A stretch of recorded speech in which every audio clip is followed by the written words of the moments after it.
If you change your thinking, you change your life. And there is no other way. There's a great question in goal setting and personal success I wanted to start off with. And the question is, what one great thing would you dare to dream if you knew you could not fail? If you were absolutely guaranteed a success in any goal, big or small, short or long term, if you could wave a magic wand, take a pill, but you'd be absolutely guaranteed, what one goal would you set for yourself? And when you ask that question, usually big goals come into your mind. You'd be rich, you'd be famous, you'd be powerful. But when you ask the question, what happens is you start to realize that it is fear that holds us back more than anything else. Because if you were absolutely guaranteed a success, you'd be unstoppable. I mean, you would be a force of nature. If someone were to put a blessing on you and say that you are indestructible and you could accomplish any goal you ever set for yourself, what different things would you do? Now, when I started off, I came from a poor family. I say I came by my feelings of guilt and unworthiness, honestly. I grew up with no self-confidence, no self-esteem. I was kicked out of school several times. I misbehaved. I ended up spending half of my school in the library because I was kicked out of courses. I left school in the 12th grade and got a job as a dishwasher, worked as a laborer, lived in my car, dug ditches and things like that. So I had no self-esteem. And I began studying the subject over the years, and I found that your level of self-confidence, how much confidence you have in yourself to be, do, accomplish something, really determines the whole quality of your life. Self-confidence is essential in business because it's impossible even to start a business, to arrange a bank loan, to set up customers, to hire people, to all the things that are necessary in business require self-confidence. Also, what we have found is that your level of self-confidence is the critical factor in your level of sex appeal. Is that the more confident you are, the more appealing you are to other people. The more confident you are, actually the more magnetism you have. That's why actors and actresses who seem to be extremely confident have a certain amount of magnetism. So confidence not only is really important for us, it makes us feel happy, it affects and empowers other people, it causes people to treat us differently, we make more sales, we make more money, we marry better, we're better and more effective socially. Self-confidence is everything. I find that there's three factors that interfere with our self-confidence. Number one factor is doubt and fear. Doubt and fear. This is really the greatest problem that human beings have. Throughout all of history, throughout all the books of religion and spiritual works and philosophy and psychology, fear and doubt and fear hold us back more than anything else. And then second of all, it's feelings of guilt and unworthiness. Feelings of guilt and unworthiness. And these are universal. And then finally, number three, is we have feelings of inferiority and undeservingness. It's absolutely amazing. They've done lots of work with AIDS patients, and they find that some people who have AIDS live for years and years and years, and some die. And they found that the critical thing is the feeling of worthlessness. Is people come down with the disease and they feel that there's something wrong with them and they lose their heart. Viktor Frankl, when he was in the Nazi death camps at Auschwitz, said as long as people believed in something, they stayed alive. As soon as they stopped believing, they just died. And so we all have these feelings. In fact, the feeling of undeservingness is one of the dirty little secrets that we have with regard to success. As you've heard the old expression, fear of success. It's no such thing as fear of success. It's just a pop suggestion. It's feelings of undeservingness. We don't feel that we're worth it. And so people who unconsciously don't feel that they're worth very much, they will work very hard on the outside to achieve success, and then they'll sabotage themselves. So these are the big three. And where do doubts and fears come from? Where does guilt and unworthiness come from? Imagine if you had no doubt at all, completely self-confident, no fears at all. Is if you felt fabulous about yourself and your ability to accomplish things. If you felt like you deserved all good things in the world, think how much different you would be. And then you look at people who are really successful and happy, and that's the way they are. And as it happens, nobody starts out that way. So I began studying this, and this is really what got me going, and I have now been teaching for 25 years, but I began with these very principles we're talking about today. So what we know is that all habits, including emotional habits, are learned. And this is an interesting concept that came about studying the works of Uspensky, who wrote The Turn of the Last Century. But emotional habits, or ways of feeling, ways of responding emotionally, are all learned. They are not fixed. They're almost like vagrant emotions. They have no home in the subconscious. If they were fixed, and certain phobias and certain mental illness is fixed. If they were fixed, they're locked in. You can't get them out. But as it happens, 99.9% of our emotional responses, especially negative ones, are actually unlearnable. You can actually defuse them. You can actually pull the wires that keep them functioning and get rid of them. And if you couldn't get rid of them, of course, you could never improve. But the very fact that you can get rid of them means that you could accomplish anything. So I began studying success. I got into sales. How many people here are in sales? Well, that's what I got into when I couldn't get a laboring job as well. So I got into sales and I spun my wheels, and I finally began asking the question, why is it that some salespeople are more successful than others? What I learned, which turned my life around, which you've heard before, is the law of cause and effect. Now, the law of cause and effect says that for every effect in your life, for everything that's going on, there's a cause. That we live in a universe that is governed by law. This is often called the iron law of the universe, the iron law of human destiny, because it says that everything that is happening to you is happening for a reason. So the law of cause and effect says that if you can be clear about an effect that you desire, you can trace it back, and by finding someone else who's gotten that effect, if you do the same things that they do over and over again, you'll get the same result.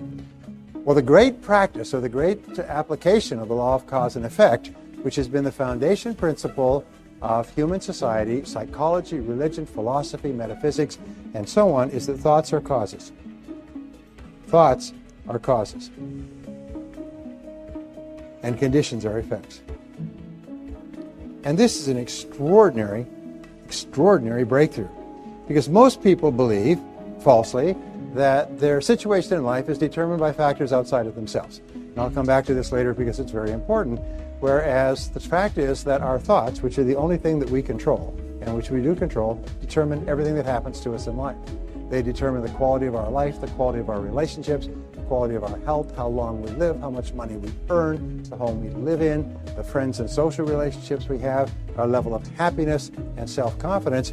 Thoughts are causes and conditions are effects. And over the last 5,000 years, a series of mental laws have been discovered. In fact, back before the time of Christ, there were what were called mystery schools. And mystery schools were schools of people who would withdraw to the mountains, and they would study for years. And over the course of the years, they would be taught these principles. Today, the great findings of the mystery schools are available to us as simple as gumdrops and newspapers. But 99.9% of people have not discovered them. So I want to give you some of the discoveries in the mystery schools. The second law discovered in the mystery schools was the law of belief. The law of belief has a great cultural heritage. It's the foundation of virtually all religions and all philosophies. And it basically says this, is whatever you believe with feeling becomes your reality. Whatever you believe with feeling becomes your reality. If you strongly believe it, your mind actually sorts out and creates almost a strainer effect, and you see the world through what is called a screen of beliefs. You do not see the world as it is, as the writer Aeneas Nin once said, you see the world as you are. That you actually deliberately ignore things that are inconsistent with your beliefs, and you only see things that are consistent with your beliefs. So therefore, the law of belief is very powerful. Now here's the great tragedy, is some people have beliefs, and we don't need to go into geopolitics, but some people have beliefs that are, first of all, not based on reality. They are based on completely false information, which they're passionately attached to, and which are life-destroying as opposed to life-enhancing. We'll give you an example. When I had my first child many years ago, one of the child psychology books about raising children said the role of the parent is to break the will of the child at an early age. And as it happened, that was a common teaching in the 20s, 30s, 40s, even into the 50s, is that children, if they're too willful, will not respond well to instructions from their parents, so the parent's job is to break the will of the child.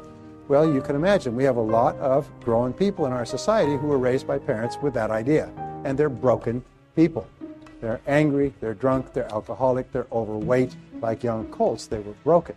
So the law of belief says that we act based on our beliefs, even though we have self-limiting beliefs. Now here's a very interesting point, is that no one's born with any beliefs. Every belief you have about yourself, your potential, the world, religion, politics, people, anything, every belief you had to be taught. meticulously with very careful instruction, repeated over and over again. The worst of all beliefs are self-limiting beliefs. Now, self-limiting beliefs are beliefs where you believe yourself to be limited in some way. And so the starting point of using the law of belief on your behalf is, first of all, you ask yourself, what beliefs would it be useful or helpful to me to have? And imagine that you could go to the belief store and buy a belief like a piece of software and program it into your hard drive so it became part of your operating system. But you could only choose one belief. What would be a good belief to buy? I spent 18 years studying the biographies of more than 500 men and women who had started with nothing and became successful. And he was looking for the common denominator of success. He found that every single one of these people throughout their lives absolutely believed that they were going to be a big success. They absolutely believed they were going to be a big success when they grew up, and no matter what happened to them in their adult lives, and they never lost sight of that. Like the three wise men following the star, they felt that everything that happened was part of the process. Every setback was a lesson. Every pain was something sent to teach them something that would be helpful, and they never stopped believing in themselves. So if you could buy one belief, the belief is this, is that you are destined to be a big success, that you have incredible potential, that you're surrounded by incredible opportunities, and that you're going to be a huge success in life, and everything that's happened up to now is part of your preparation. Challenge your self-limiting beliefs. Don't ever say, I can't do that, or I'm not good at that, or something else. No, wait and say, wait, what if that's totally false? What if deep down inside of you have the ability to be extraordinary at something that's important to you? Whether it's skiing or skydiving or mathematics or selling or earning money or running a business. You probably have more ability than you can dream of, but don't sell yourself short. Now, in the Bible, it says, according to your faith, it is done unto you. It's one of the most important principles of the New Testament. In the Old Testament, it says, as a man thinketh in his heart, and the heart stands for the subconscious mind, which means a deep belief, so is he, or so is she. Now, William James says, beliefs create the actual fact. Is that if you have the belief, it actually becomes the fact, because you always act in a manner consistent with the belief, and as a result, you get the results consistent with your actions. And you can control your beliefs. Is it easy to change your beliefs, especially old negative beliefs? No, it's not easy. Is it possible? Absolutely. Is it easy to lose weight? No. Is it possible? Of course it is. Now, the number 3 law is called the law of expectation. Your expectations largely determine the quality of your life in this sense, is that whatever you expect with confidence becomes your self-fulfilling prophecy. Whatever you expect with confidence becomes your own self-fulfilling prophecy. In other words, you are always telling your future by the way you talk about how you think things are going to turn out. You are like a fortune teller in your own life. And if you believe that things are going to turn out well, if you expect them to turn out well, then by gum, they do. If you believe that you're going to be popular and that people are going to buy and that you have a great product and a great company and you're going to have a great life. Now, along with the law of attraction, there's a couple of other laws. One is called the law of vibration. And the law of vibration, as you know, everything in the physical universe is in vibration, even thoughts. Now, what causes a thought to vibrate is the emotional component of the thought. A thought with no emotion just lies there. An emotion with no thinking is just out of control, like a random molecule. But a thought which is impelled by an emotion sets up a force field of energy that attracts into your life people, ideas, and resources necessary to achieve the thought. And the more powerful the emotion, the faster it comes into action. Now, the interesting thing is all these laws are neutral. If you believe negative things, then that's what you will see, that's what you'll perceive, that's what you'll experience. If you expect negative things to happen, that's what will happen as well. So don't talk about things you don't want, because your mind is so powerful. It's this powerful engine that is sending out vibrations and attracting into your life people and circumstances in harmony with the things you're saying and the thoughts that you're thinking. If you're thinking negative thoughts, you're attracting those things into your life. Car crashes and burglaries and broken dishes and ripped hose and all kinds of things happen if you think negative. So we say that you are a living magnet. And there's a second law. It's called the law of sympathetic resonance. Now, let me give you an example of the law of sympathetic resonance, which affects your life.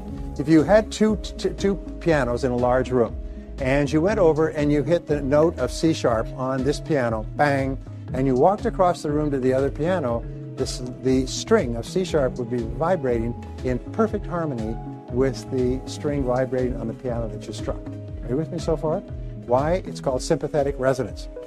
Now, where is sympathetic resonance especially relevant? Is when we meet the right person for ourselves.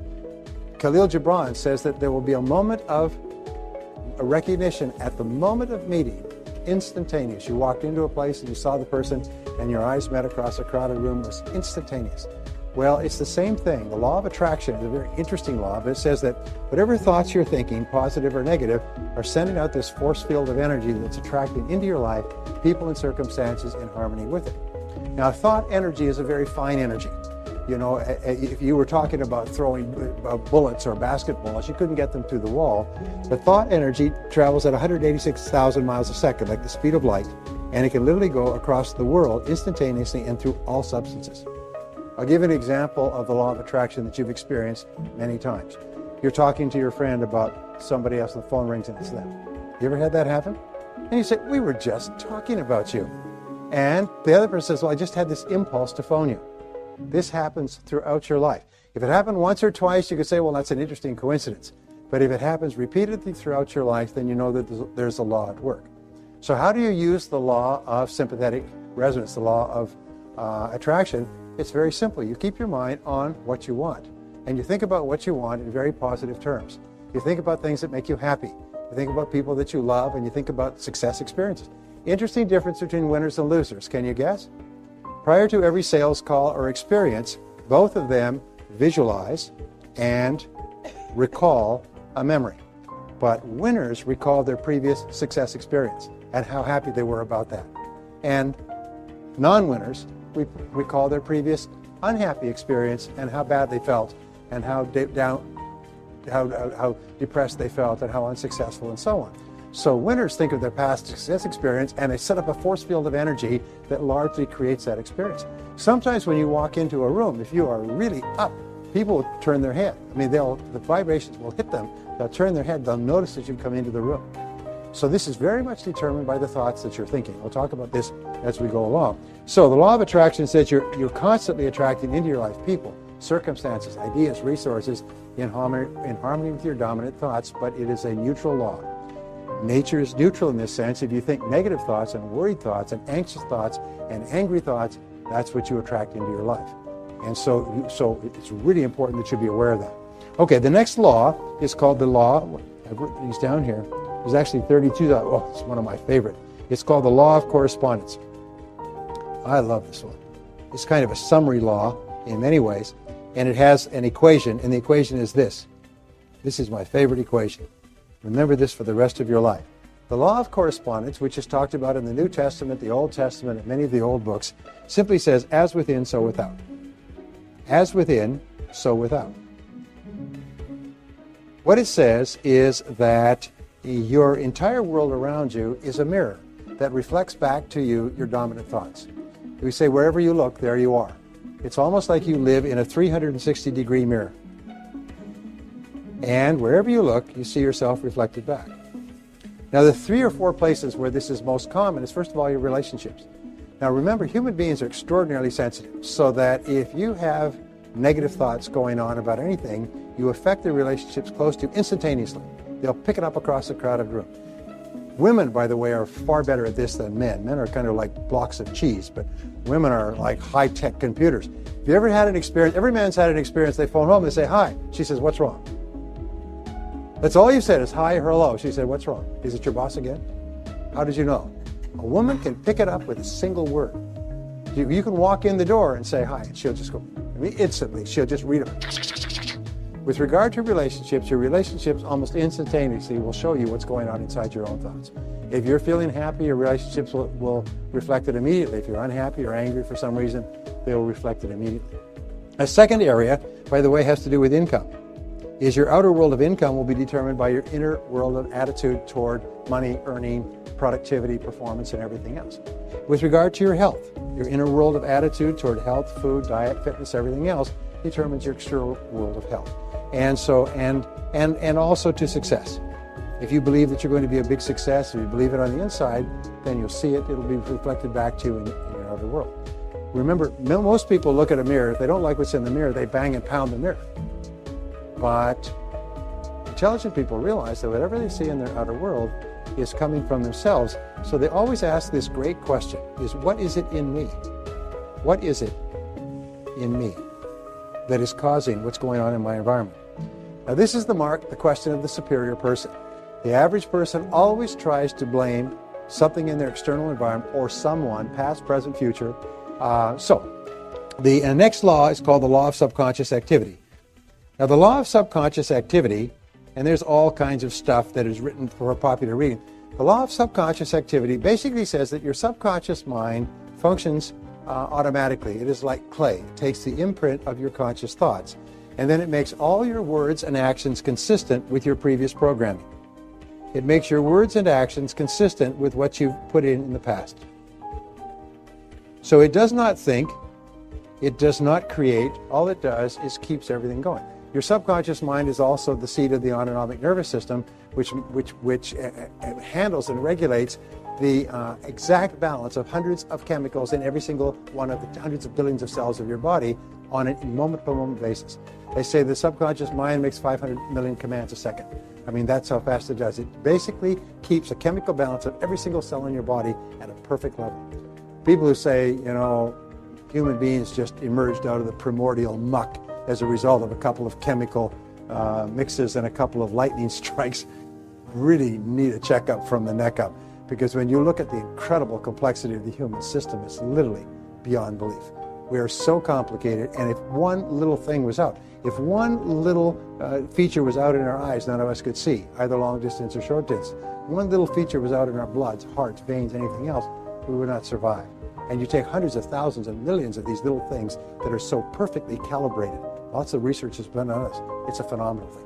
But anyway, is keep asking, your subconscious activity is subject to programming. It's sort of like if you program your computer, what do we say? GIGO stands for what? Garbage in, garbage out, but it also means good in, good out.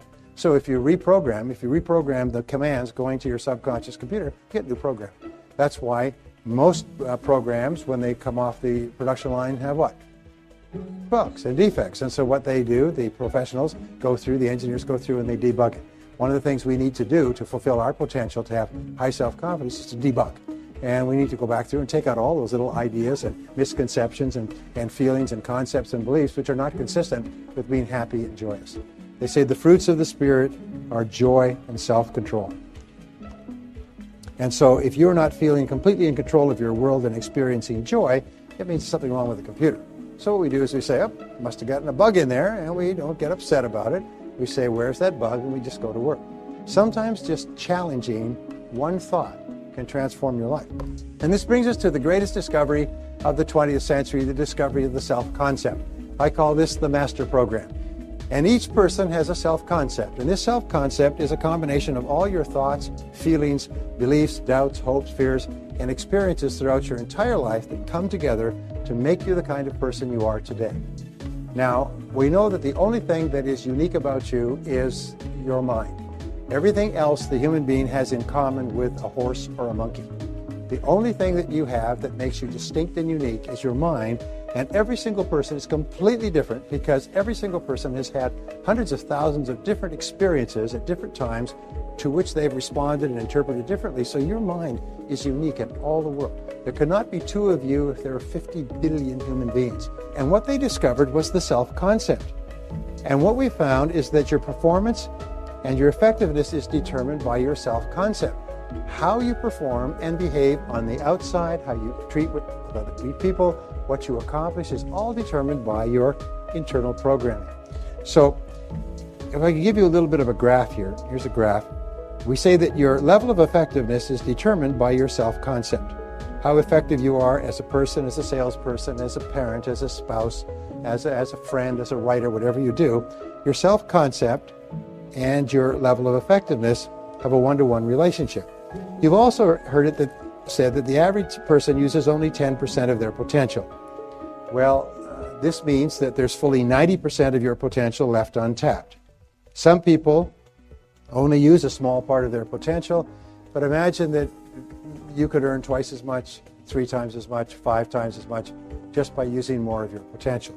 Well, according to the Stanford Brain Institute, that did some studies on this, actually cadaver studies, the average person really only uses about 2% of their potential.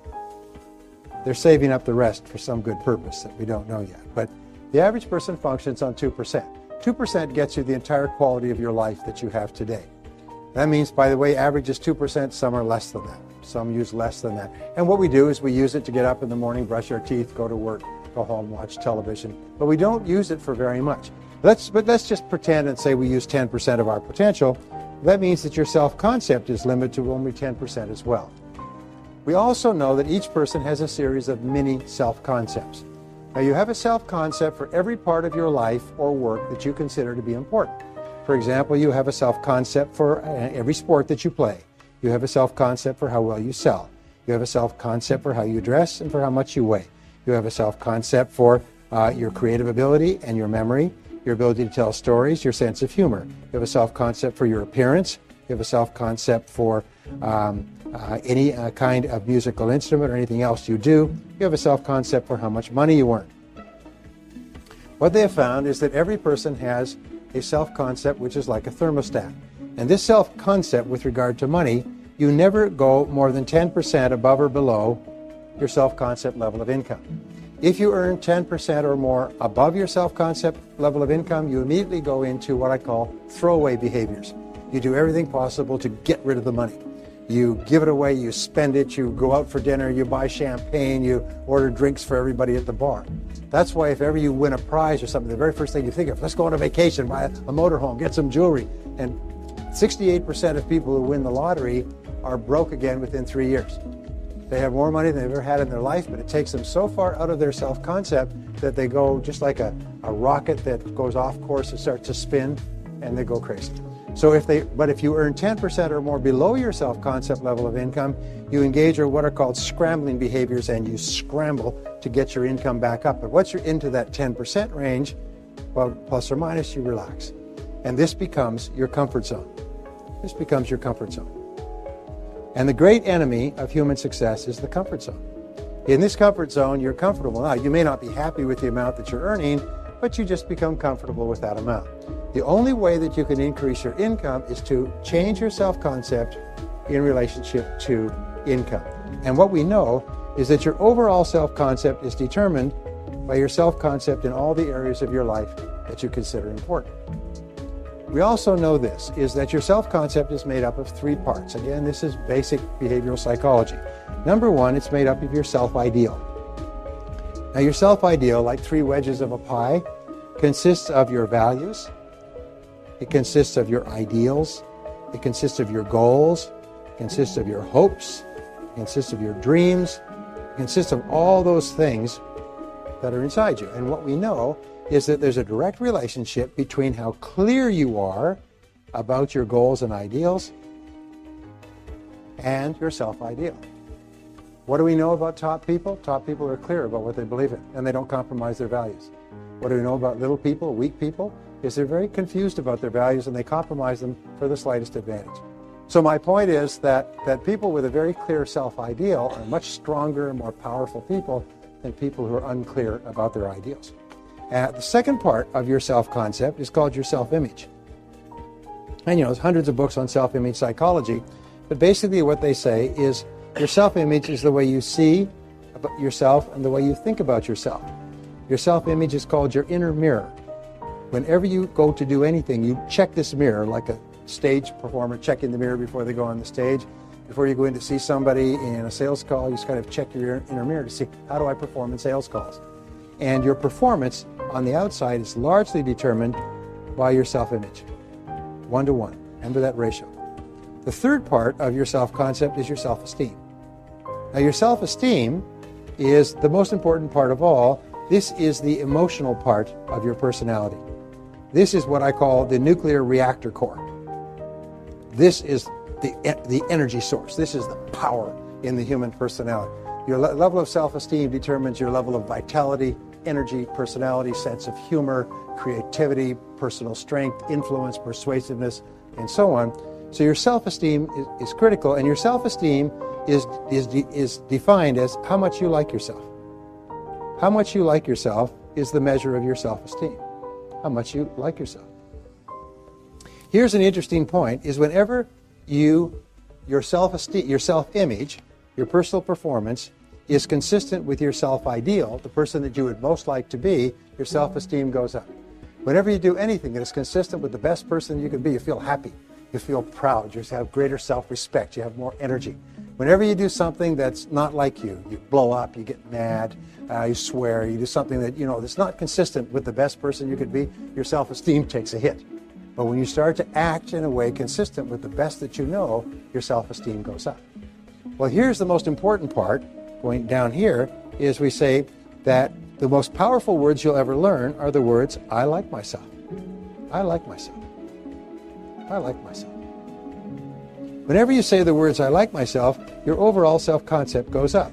Your self-image improves and your self-ideal clarifies. And as your self-image, as your self-concept goes up, your performance and your behavior in every part of your life goes up as well.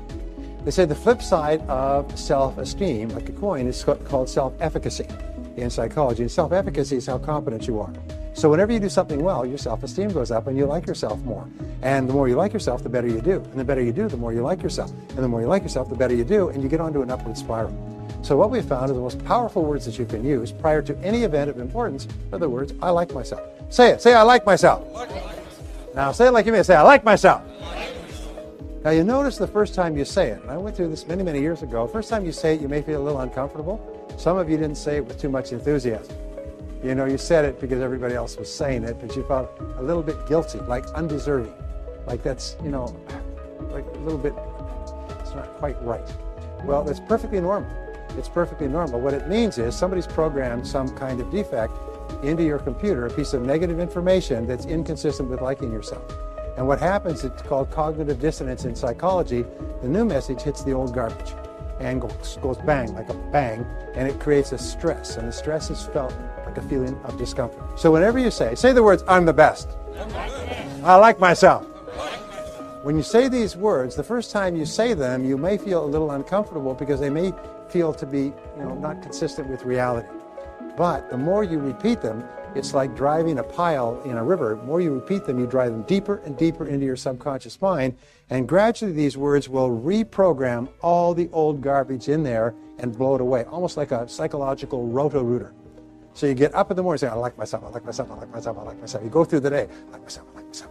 And when we're in business, our self-esteem is taking a hit all the time, like a tire or an inner tube losing air, so you have to keep pumping it up. I like myself, I like myself, I like myself, I like myself. Somebody's rude, slams down the phone, shows you to the door, waste your time. Oh, I like myself, I like myself, I like myself, I like myself, I like myself. You've got to keep yourself up. You make it a game. Now, I don't suggest you say this in crowded washrooms or elevators, but just say it to yourself on a regular basis, because the idea of liking yourself is the purest and most positive statement you can give from your conscious mind to your subconscious mind, because it's like mummy's kisses. It makes everything okay. It takes all the pain away.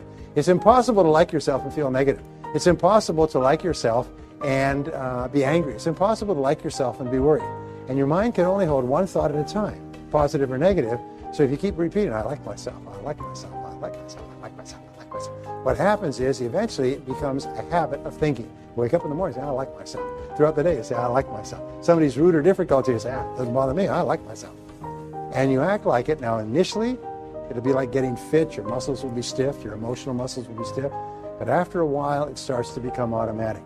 And whenever you have any kind of negative event, you can immediately zap it by saying, oh, wait a minute, I like myself. Now, here's the most wonderful thing. The more you like yourself, the more you like other people. And the more you like other people, the more they like you right back. And what do you think is the foundation of self-confidence? How much you like yourself, self-esteem. The more you like yourself, the higher your level of self-confidence. The more you like yourself, the less you feel you fear failure and rejection. The less you're worried about negative events and negative experiences. You fall on your face, you pick yourself up. People fall down. People make mistakes. Life goes on. So in other words, things don't bother you because you actually develop almost like a Teflon cover around your emotions, and you become a completely positive person. Remember in the 60s there that poster that says, I do not love you for yourself, but for the way you make me feel when I'm with you. Do you know the most powerful thing you can do in your relationships with other people is to make them like themselves? Is to say things and do things with them, not manipulatively, but positively, that cause them to like themselves. Compliment them on the way they look. Thank them for being punctual. Praise them for their accomplishments. Say little things, nice things that make you feel happy. Say thank you. It causes people to like themselves. If you go through the world, sort of like a hummingbird going from flower to flower, making people feel important, making people like themselves, you'd be one of the most popular people there is. Everybody would be happy to see you. Everybody would brighten up when they know you're coming. Everybody would brighten up when you walk in the office. Because whenever they see you, you make them feel good about themselves. But you can't give away something you don't have. You can't make other people feel good about themselves unless you feel good about yourself. But the wonderful thing is, if you really like yourself, you spontaneously and naturally do and say the things that cause other people to feel good about themselves. You don't have to think what I'm going to say, how am I going to do this. You don't have to do a damn thing. All you have to do is just stand there and like yourself, and you'll automatically do and say the right things. You'll attract into your life wonderful people. Your expectations for yourself will be positive. You'll believe that good things are happening to you. You constantly reprogram your subconscious mind. You develop a positive emotional habit of high self-esteem and high self-confidence. So if you change your thinking, you change your life, and you can change it because you can change your life by changing what you say to yourself. And when you talk to yourself in a positive way, your self-confidence goes up, your self-esteem goes up, your relationships improve, your sales will go up. Direct relationship between self-esteem and sales success. Direct relationship between self-esteem and raising happy, healthy children. High self-esteem children, parents raise high self-esteem kids. High self-esteem adults meet and marry by the law of attraction other high self-esteem adults and have high self-esteem relationships where everybody's happy. Are you with me so far? So we say, okay, we all agree with this. We should all have high self-esteem. Well, what is the problem? Well, the problem is negative emotions. And the greatest single challenge we have are negative emotions and negative habit patterns. Positive habit patterns are joy, love, spontaneous humor, happiness, compassion, and so on. But negative emotions are the greatest enemy of all. We can only improve our lives to the degree to which we free ourselves from our negative emotions. And the good news is that no child is born with any negative emotions. All negative emotions are learned from infancy onward. And that's a good thing, because if it was not true, then we could not get rid of them. Because if it was part, like our eye color or our hair color or our height, we couldn't get rid of it. But it's not genetic, it's not fixed, it's learned, and it is therefore relearnable or unlearnable. You can, in other words, just reach in and short circuit the negative emotion circuits which we've learned. So here's some of the things that we know about negative emotions. And when I began studying this, I spent something like 5 years studying this, and it changed my whole life. Is we know that negative emotions are the greatest single obstacles to success. They're the things that hold us back more than anything else. And let me show you where negative emotions, the negative emotions tree. This is the negative emotions tree. This is my own creation, by the way. Here's the trunk, here's the ground, and here's the roots. Okay. Now, where do negative emotions, first of all, what are the most popular negative emotions? There's about 54 negative emotions in the textbooks, but the worst of all are fear. Fear is a terrible negative emotion. And then there is doubt, which we talked about before. That's a killer. And then there's envy, which goes along with resentment. Envy and resentment are like twin sisters that go around together. Because if you envy somebody their success, you resent them their success. And of course, there's jealousy, what Shakespeare called the green-eyed monster. Jealousy is a terrible thing, which comes from low self-esteem. People experience jealousy when they feel that I'm not good enough. And then there's hatred. And then, worst of all, there's anger. Now, we know that the roots of the negative emotion tree, and by the way, there's lots more, but the roots of the negative emotion tree are two things. They're, first of all, put this up here, they're justification. What we find is that it is impossible to have a negative emotion or a negative feeling of any kind unless you can justify it, unless you can explain why you are entitled to this negative emotion. Why what someone else has done or not done entitles you to this negative emotion. So if we stop justifying, in the Bible, which is a book on psychological and spiritual development, in the Bible, in the Sermon on the Mount, it says, judge not that you be not judged. You see, because if you judge, you become a hanging judge, you automatically condemn. If you judge and condemn, you justify and create negative emotions. The worst thing of all is it doesn't affect the other person, it affects you. So if we stop justifying, the negative emotion starts to die. The second part is identification. Identification is where you take things personally. This is very common. We hear something that happened, we take it personally, we become angry and upset. of something that's happened to someone somewhere else. So if you don't justify, tell yourself you're entitled to this emotion. If you don't identify and take it personally, the emotion starts to die. The fruit starts to die. However, what's more important is the trunk of the tree. The trunk of the negative emotion tree is blame. And all negative emotions require for their survival blame. If you stop blaming, you stop the negative emotion. And it's almost like your negative emotion tree is like a Christmas tree that's plugged into the wall. If you jerk it out of the wall, and you cut down the trunk, if you stop blaming, all your negative emotions. So the key is to stop blaming. And the way that you stop blaming is with a very simple 3-word neutralizer or zapper, and it is the words, I am responsible. I am responsible. So say it. Say, I am responsible. I am responsible. So from now on, whenever you think of anything that makes you mad, just say, wait a minute, I'm responsible. I'm responsible. I'm responsible. You see, your mind can only hold one thought at a time, positive or negative. It cannot hold the thought of responsibility and the thought of anger at the same time. Now, people are going to give me every conceivable response to this position because nobody wants to give up their negative emotions.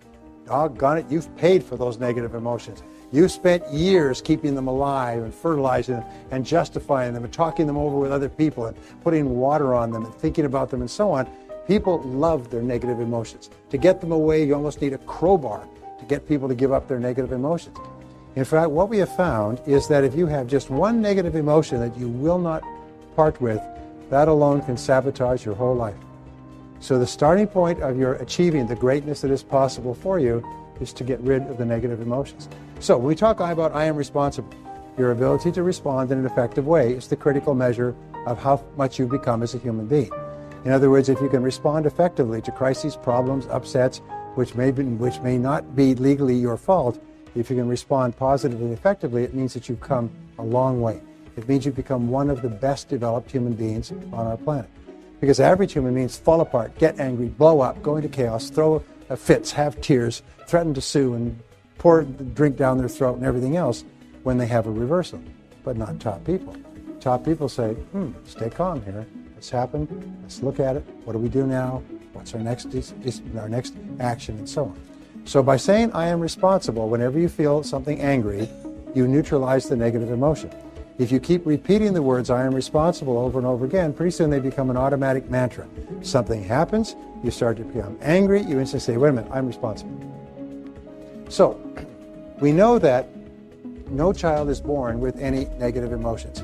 Children come into the world and they have an incredible need for love. Love is the most powerful need that children have. Child needs love like roses need rain. They come in completely pure. They have no negative emotions at all, except for 2. They have only 2 fears, fears of falling and fears of loud noises. All other negative emotions must be taught to the child from childhood. When a child comes into the world, they have 2 wonderful characteristics. First of all, they're completely uninhibited. They laugh, they puke, they pee, they poop, they cry, they do whatever they want. In other words, they're completely uninhibited. They have no inhibitions at all. As far as the child's concerned, the child can do anything. I can do anything. These are the words of the early child. The second characteristic a child comes into the world with is they're completely spontaneous. They do exactly what they want. They say what they want. They cry, they gurgle, they pee, they squeal, they play, they do whatever they want. They say, I don't have to do anything. You notice that with children? I don't have to.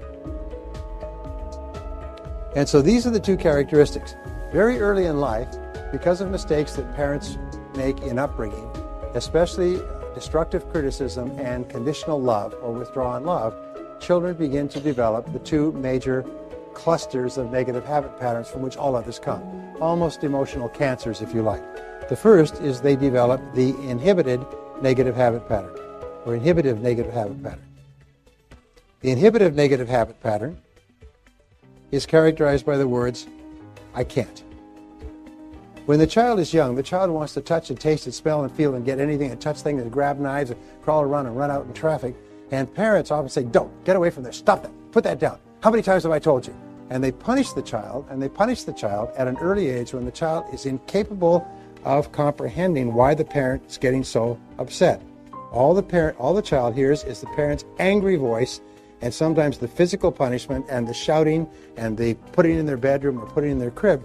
The child at a very early age starts to develop this idea: I'm too little, I'm small, I'm incompetent, I'm incapable, I can't. So every time they try something, they get a spank or a punishment. I can't. What happens is that this child begins to form this impression that I can't, and as the child grows, the child begins to extend it to the rest of the world. I can't learn this, I can't do this, I can't get a good grade, I can't get a good job, I can't form a good relationship. As adults, whenever the child is confronted with a new risky proposition for which there's no guarantees, the natural response is, I can't. What if I lose? What if it costs me money? We call this the fear of failure. And the fear of failure is the greatest single obstacle to success in adult life. Now here's an interesting thing, physiologically, is the fears are actually experienced in the human body. And we feel it first of all in the solar plexus, then in the heart, then in the throat, then in the head, and sometimes in the bladder. Well, the next negative habit pattern, number 2, is called the compulsive negative habit pattern. And the compulsive negative habit pattern, which is the second constellation, is characterized by the words, I have to. And it's associated with what we call the fear of rejection. The fear of rejection, the fear of criticism, the fear of disapproval, which is terribly important to us as members of a society. And the compulsive negative habit pattern is trained into children when they are told at an early age, if you don't, you're going to get this. If you don't do this, then this. And what it's associated with is what is called conditional love. Now, since children need love more than anything else, the threat of taking away the love and approval is terrifying to them. Is whenever you think of something that you want to do, you say, I can do it. I can do it. I can do it. Say, I can do it. And say, when you repeat this, say, I can do it. I can do it. Whenever you think of anything, picking up the phone, calling the customer, taking a chance, just say to yourself, I can do it, I can do it, I can do it, I can do it. And what it does is each time you say that, your fears go down and your confidence goes up. It's almost like they're on a teeter-totter. As you build your confidence, your fears go down. And whenever you feel under compulsion, just say, I don't have to. I don't have to. I choose to do this, but I don't have to. I don't have to. I don't have to. So, one of the critical manifestations of negative emotions that deflates our self-confidence, and you notice this, all these fears hold back our self-confidence. Fears we can't, fears we have to, fears we have to please other people won't like us, we may lose our time or money. All they translate into one of the worst of negative emotions, which is guilt. Guilt goes around with her twin sister, unworthiness. Is we feel unworthy. Now, it's interesting is that no child grows up with guilt. Most of the main religions in the world have, at a very early stage, inculcated guilt as a fundamental part of their teachings. And they use it at a very early age because the easiest way to control people is with guilt. So there's 2 reasons why guilt is practiced deliberately. One is for control, and the other is for manipulation. And control and manipulation, why? It's because they work. If you can get your children to feel guilty at an early age, you can control them like on a fishing string for the rest of your life. And what you do it, first of all, we use destructive criticism. Destructive criticism breaks people down emotionally. And if you criticize them a lot when they're young, they'll feel broken down, their self-confidence is down, their self-esteem is down, and then you use guilt to manipulate them. And the way that you deal with guilt is when anybody ever tries to use guilt on you, you say, excuse me, are you trying to make me feel guilty? And you smile. And they'll say, oh, no, because nobody will admit it. At least not the first 2 times. You say, that's great, because it doesn't work on me. Guilt doesn't work on me. Oh, good. And then they'll try it again. Mother. And you say, excuse me, are you trying to make me feel guilty again? No. And finally, she'll say, yes, I am. You say, well, it's not going to work. It worked in the past, it doesn't work now. Is always say when a person says anything, are you trying to make me feel guilty? That immediately stops the game. The game only works if it's underground. As soon as you bring it up and put it on the table, the game stops. And you don't allow people to make you feel guilty, because guilt is totally destructive. It destroys your soul. It undermines your self-confidence. It's never too late to have a happy childhood. The work at the University of Pennsylvania says basically that we see the world based on what is called our interpretive style. And your interpretive style is the way you interpret things to yourself. So if you change the way you interpret things to yourself, your attitude toward everything changes. So here's the seventh law, and the seventh law is the law of habit. And the law of habit says that whatever you do repeatedly over and over again becomes a new habit. So you can develop any emotional habit. You can develop an emotional habit of confidence, of optimism, of happiness, of joy, of positive expectancy. You can develop a mental habit by simply repeating certain things over and over again until you do it. I'm going to show you how to do that. So here's the bottom line. The bottom line, when you take all these habits together, all these mental principles together, is that you become what you think about most of the time. You become what you think about most of the time. Now, it's not what you think about fleetingly that passes through your mind, but it's what you think about most of the time. As Emerson said, a man is what he thinks about all day long. So the question is, what do you think about most of the time? And the rule is, if you change your thinking, you change your life. If you change your thinking, you change your life. And there is no other way.